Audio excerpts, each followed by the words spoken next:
Macri porque Kirchner nació acá en Río Gallegos, loco.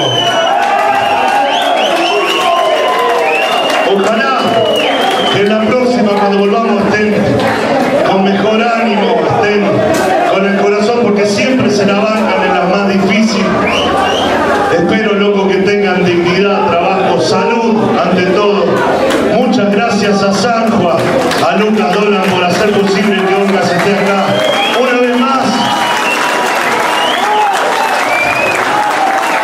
Y no me hagan llorar.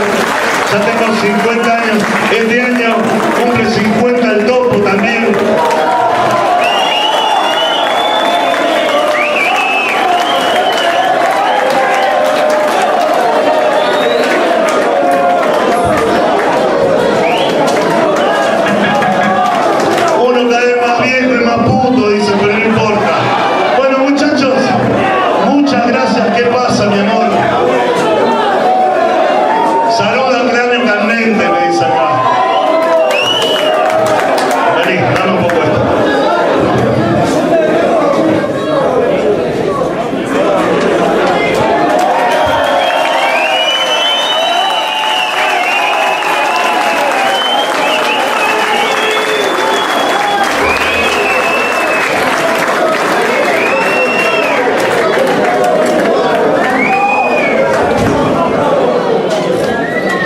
Gracias.